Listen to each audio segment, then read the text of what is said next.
ونفعنا به وبعلومه في الدارين آمين يا رب العالمين.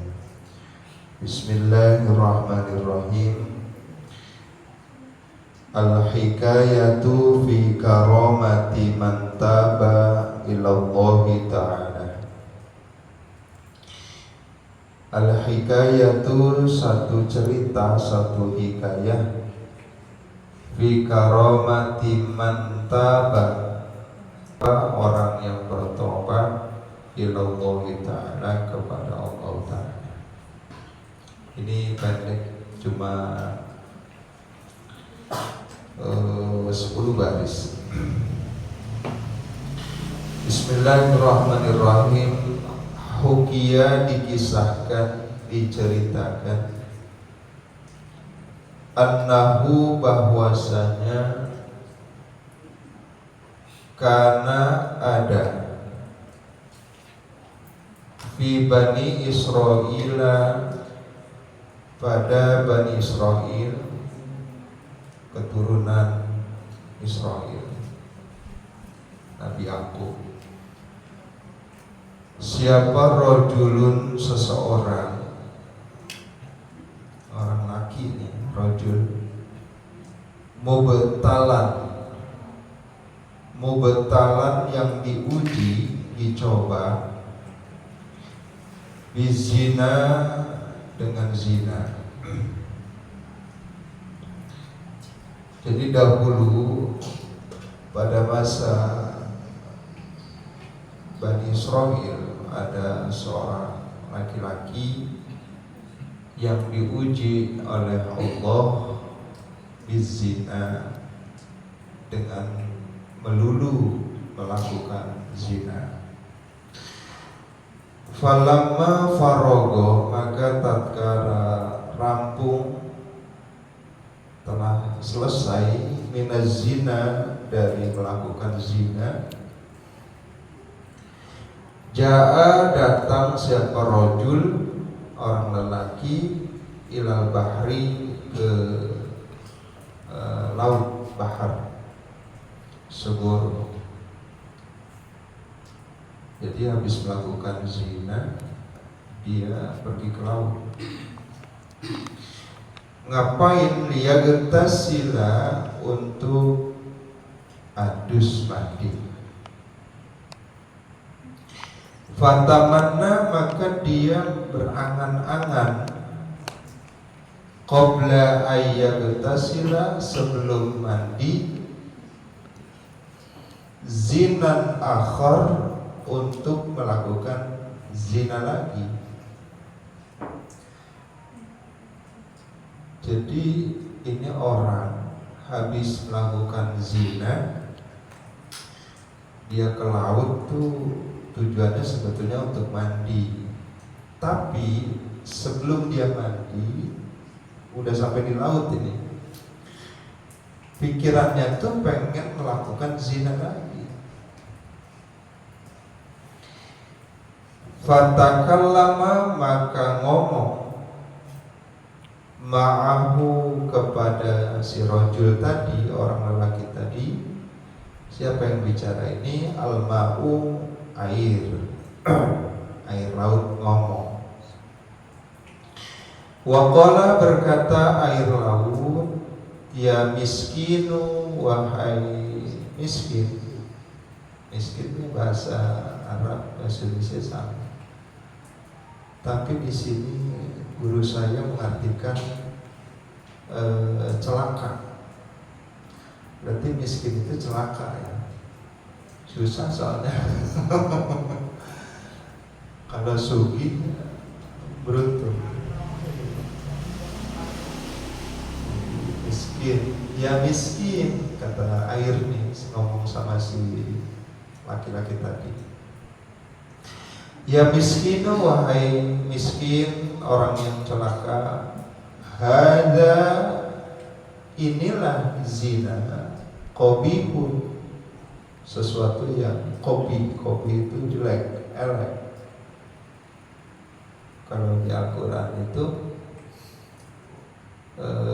wala taqrabuz zina innahu kana fahishatan wa sa'a sabila. Sa'a sabila, sa'a itu sama dengan kata su itu jelek. Jadi kalau ada yang namanya pakai su artinya jelek. Sumarno. Su'ul khatimah artinya pungkasan yang jelek, akhir hayat yang jelek. Sa'a sabila, jalan. Zina itu seburuk-buruknya jalan. Nah di sini dikatakan hada, inilah zina, kata air nih kepada si laki-laki, qabihun, sesuatu yang sangat jelek, yang buruk. Amma tastahi, apakah tidak malu kamu, ya miskin, wahai miskin, wahai rajul, apakah kamu enggak malu? Orang disinta sampean. Qabla an taghtasila, sebelum kamu mandi, min wahidin, dari satu zina, tatamanna, lalu kamu ngarep-ngarep berangan-angan, akhara, untuk melakukan zina lagi. Kata air begitu kalau bahasa kita mah. Emang kamu gak malu? Belum juga mandi, habis melakukan zina, kamu malah berangan-angan pengen zina lagi. Termandinya 2 kali. Apakah begitu? Mandinya tetap sekali. Mandinya tetap sekali. Kalau ya. Ini kan udah kelewat batas ini orang ini. Sampai air bilang begitu. Emang kamu gak malu? Habis zina, belum juga mandi, udah pengen zina lagi.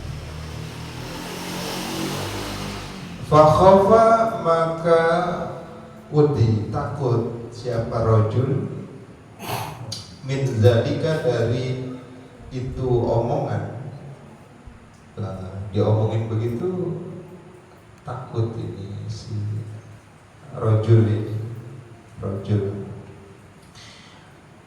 Wadakhala, dan kemudian dia masuk al-jibala, ke dalam gunung, goa gitu ya.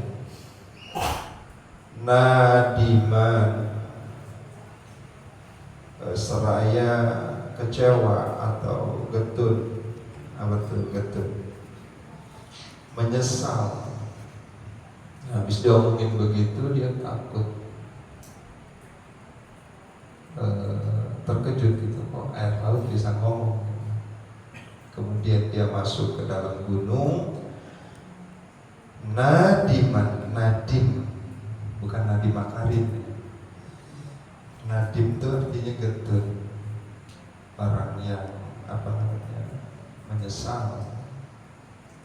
Ala fi'alihi, terhadap perbuatan itu.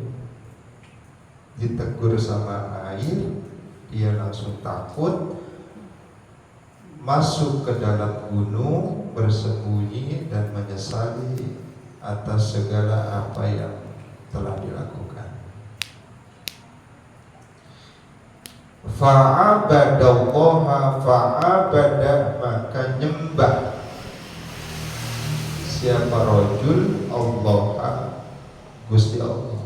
Ya, di dalam gunung itu dia ibadah katanya. Dia habis nyesal nih, maknanya taubat ya, menyesali. Kemudian dia langsung menyembah Allah.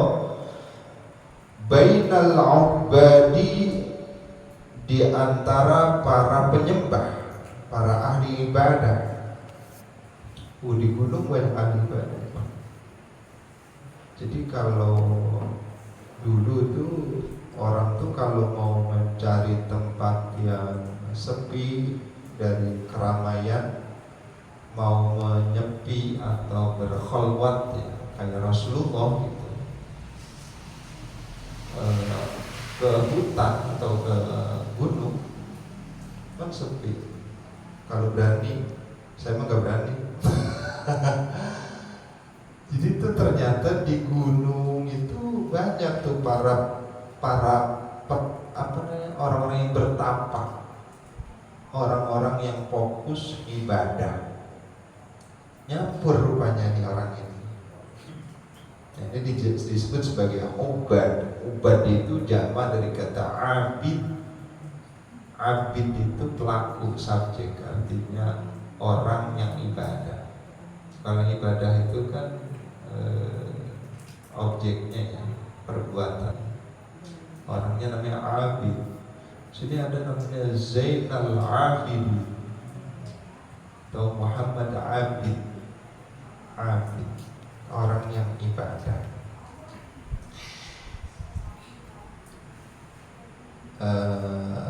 Faja'u maka datang yauman. Faja'u maka datang siapa ubad, orang-orang ini berarti jamak ya. Faja'u maka datang siapa ubad, orang-orang ahli ibadah, yauman pada suatu hari, ila zalikal bahri, ke laut itu.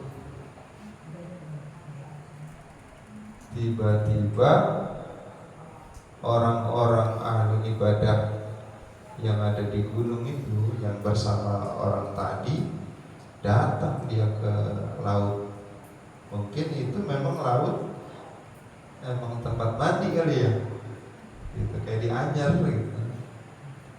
Jadi orang tuh ke situ mandi, rupanya begitu. Walam ya'ti ma'ahum zalikat ta'ib.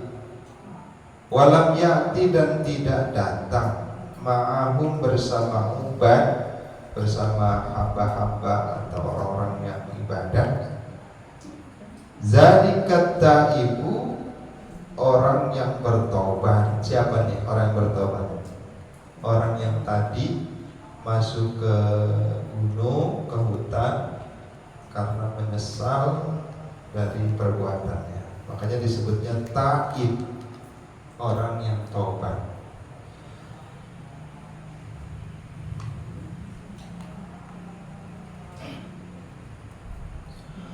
Wa'tadzaro, dan mohon maaf. Ini kata si ta'ib ini, ketika dia nggak datang bersama orang-orang yang ibadah tadi ke laut, dia bilang, karena dia nggak datang, kemudian dia bilang, wa'tadzaro bi anna hunaka man yattali'u ala dzambi. Dia meminta maaf bahwasanya di sana man yattali'u ala dzambi, ada apa sih namanya? Ada sesuatu, katakan itu maksudnya air laut, yattali'u ala dzambi, yang mengetahui dosanya. Fastahyi minhu, maka malu dia. Jadi ketika ubad ini pada datang ke laut, nih laki-laki ini gak ikutan. Ternyata ada alasannya dia. Fastahyi minhu, dia merasa malu karena di sana ada yang tahu aib dia. Si laut ini, si laut, airnya kan dia nggak mau kesana lagi, malu, izin. Wah, udah ketahuan ini. Falamma ja'al ubad, maka tatkala datang siapa al-ubad, orang-orang yang ahli ibadah, ila sahil, sahil, ke sahil itu tepinya. Kalau bahar itu kan laut ya. Kalau tepinya itu sahil, pantai. Ketika para ahli ibadah ini datang ke tepi laut, takallama ma'ahum al-ma'u. Takallama, maka ngomong, ma'ahum, bersama ubad, apa al-ma'u, air. Rupanya nih air ini juga bicara juga sama rombongan ini. para orang-orang pengabdi ini, ahli ibadah. Dia bilang begini, waqala, berkatalah air, aina sahibukum, aina sahibukum, di mana teman kalian, teman kamu mana, gitu kalau bahasa kita. Konco mundi. Kalau orang melo, iya, temanmu kemana? Yang satu itu. Qalu, maka menjawab siapa Ubad, lam yakhruj ma'ana, dia tidak keluar bersama kami, istihyaan, karena malu. Mimman, dari sesuatu, ittola'a ala dambi, yang mengetahui dosanya. Kalau bahasa kita begini, teman saya ini gak bisa ikut, malu dia sama kamu masih gitu, karena kamu udah tahu dosanya, dia malu dia. Tapi masih mending kalau masih punya malu. Yang berabe itu kalau udah nggak punya malu. Makanya malu itu sebagian dari iman itu. Al-haya'u minal iman. Jadi ciri orang punya iman itu ya masih punya malu. Tapi kalau udah nggak punya malu itu imannya di mana? Udah jelas-jelas hasil mencuri, korupsi, dibangga-banggain orang isimnya. Iya begitu. Akhirnya kan dijarah, biar dia rasa. Iya. Ya dia malu sama kamu sih sebut-sebut dosa.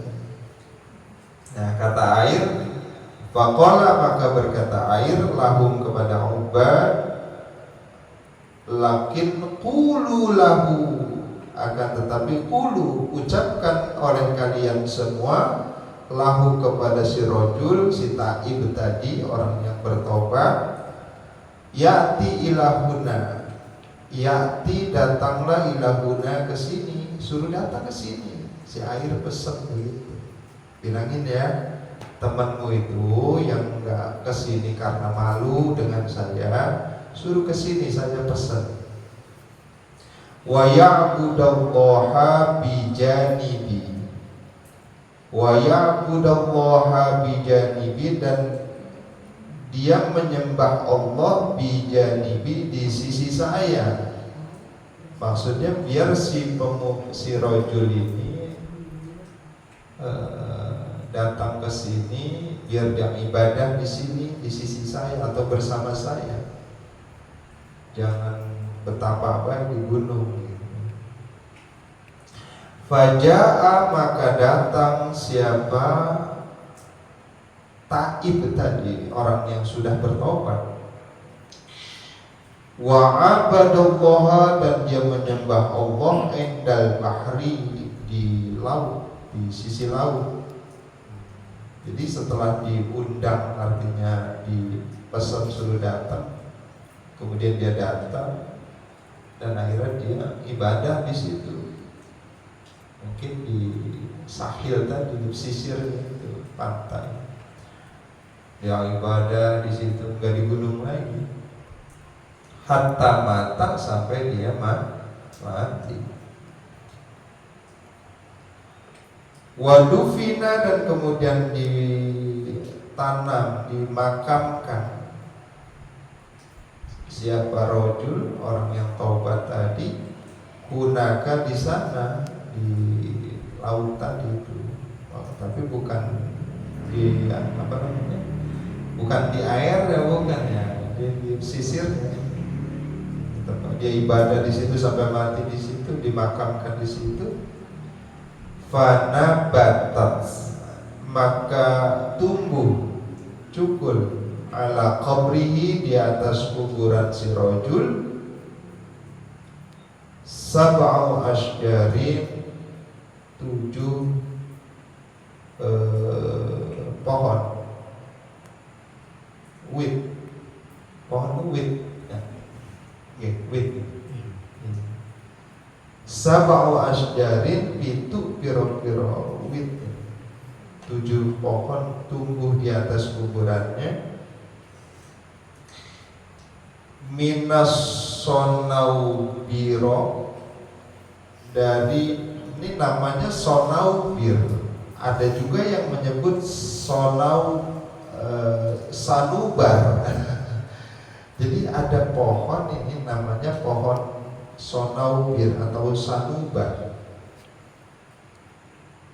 Wahidin, yang tumbuh 1, lam takun, yang tidak ada siapa apa sanubar,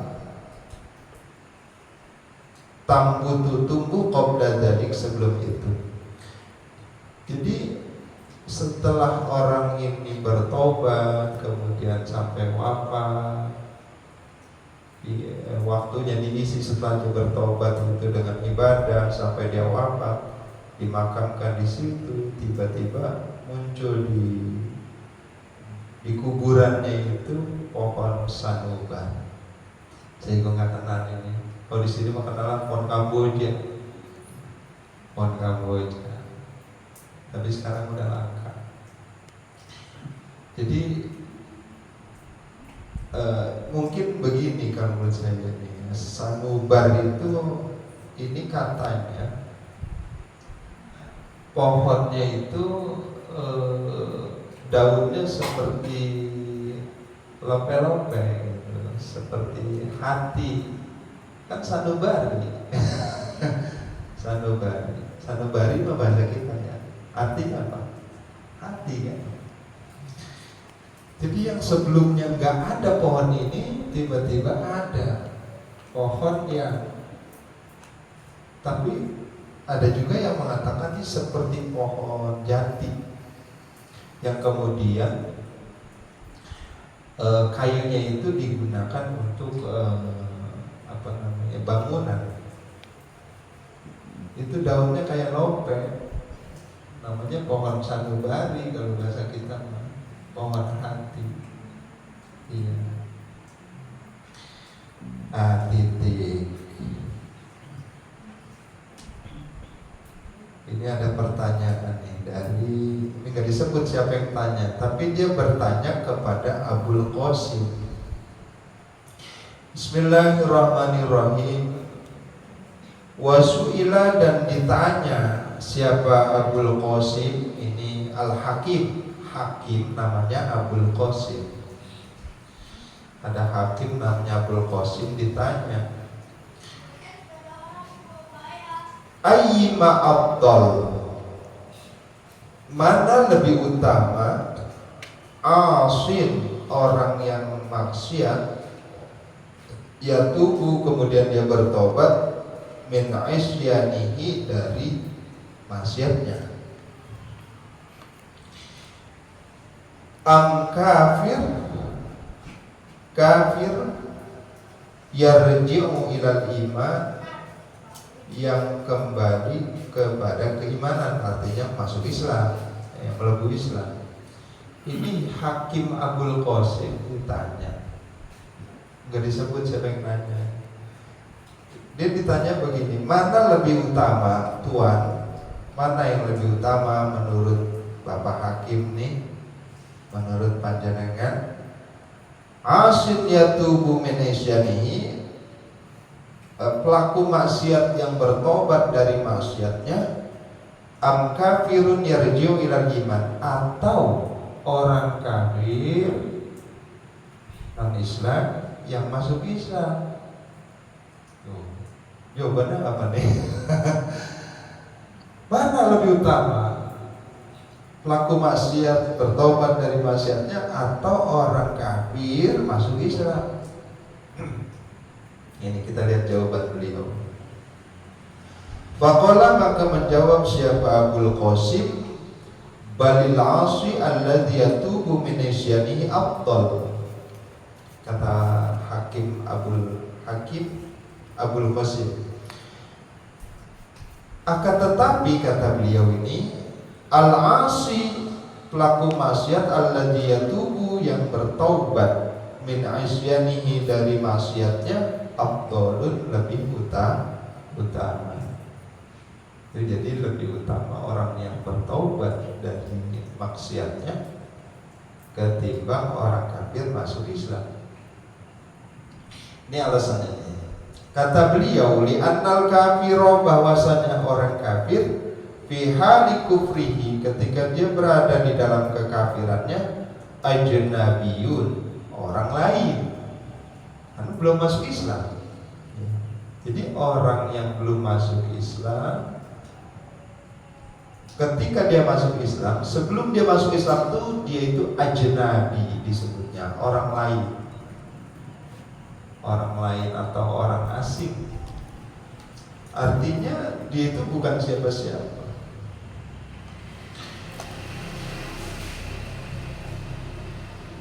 Wal-'asi, sedangkan pelaku maksiat, orang yang bermaksiat, fi hali aisyanihi, di dalam keadaan maksiatnya itu, arifun bi rabbihi, sebetulnya dia sudah mengenal Tuhannya. Udah tahu nih muslim tapi suka durhaka. Nah, ketika dia durhaka itu, sebetulnya dia itu udah tahu, udah mengenal Tuhannya, udah tahu, dan itu dilarang, hanya saja masih dilakukan. Nah, wa innal kafira, bahwasanya orang kafir, idza aslama, apabila masuk Islam, yantaqilu min darajatil ajanib, dia berpindah dari derajat orang lain, ila darajatil arif, kepada derajat orang arif, orang yang kenal Tuhan. Jadi orang, kata Hakim Abul Qasim, orang kafir ketika dia masuk Islam itu dia berpindah dari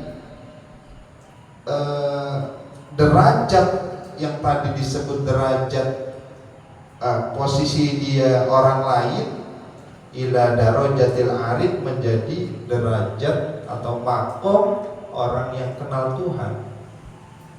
Itu kata Abul Qasim.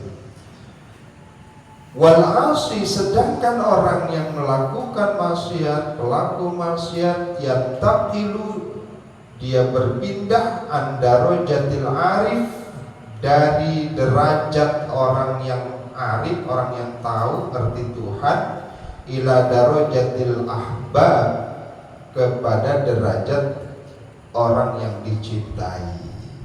Kama qala Allah Ta'ala, sebagaimana firman Allah Ta'ala, Allah yuhibbut tawwabin, mencintai orang-orang yang bertaubat.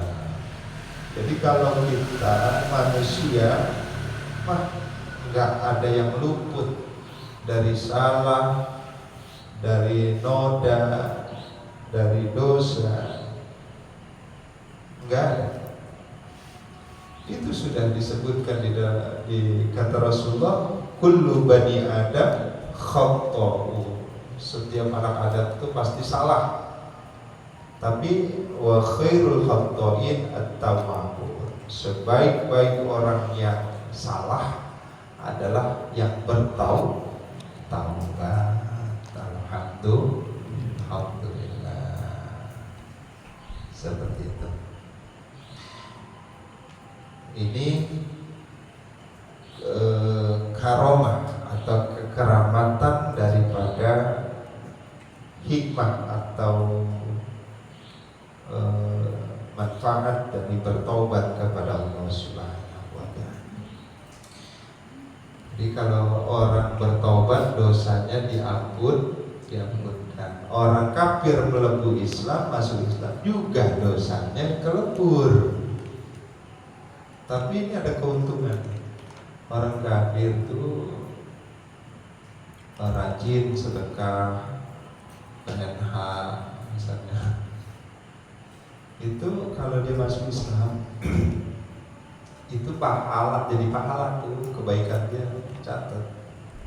Dosa diampuni, kebaikannya jadi pahala. Untungnya. Nah, jadi intinya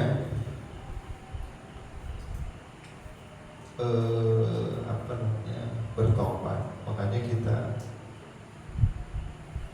setiap habis apa aja kita bilang istighfar. Jangankan habis maksiat, habis sholat aja kita istighfar.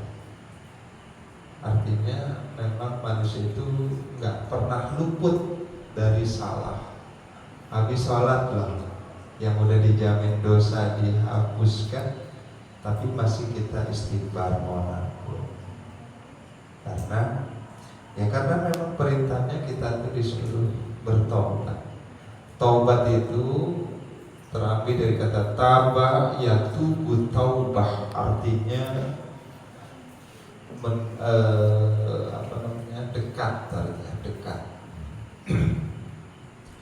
Jadi kita ini jauh dengan Tuhan kita karena banyak dosa. Makanya disuruh taubat biar dekat lagi. Ya, biar dekat lagi. Jadi jangan sampai dosa yang ada di diri kita menjauhkan kita dari pencipta kita, Allah Subhanahu wa Ta'ala. Kemudian mengenai zina, zina itu ada zina hakiki, ada zina majazi. Kalau zina hakiki ya kita pahami ya, melakukan hubungan suami istri tanpa ada ikatan yang resmi yang sah.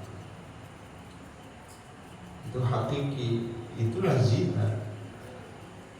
Kalau yang majazi itu yang dilakukan oleh manusia dengan panca inderanya, matanya misalnya dibuat ngelihat yang bukan, yang tidak patut dilihat, ucapannya, lisannya, itu tangannya, kakinya digunakan untuk melakukan kemaksiatan. Itu zina juga, zina majazi atau zina kecil ya, zina kecil. Insya Allah dengan kita berwudu, dengan kita istighfar, rontok tuh ya. Tapi kalau zina gede bisa terhapus dengan jalan bertobat kepada Allah Subhanahu. Kuncinya itu diantaranya nadi, getut, nyesel. Kemudian habis nyesel ditanamkan di dalam hatinya i'tikad, niat yang kuat untuk tidak mengulangi atau melakukan lagi.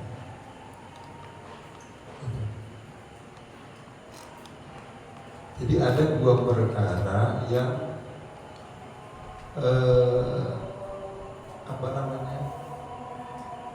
yang saling bertolak belakang,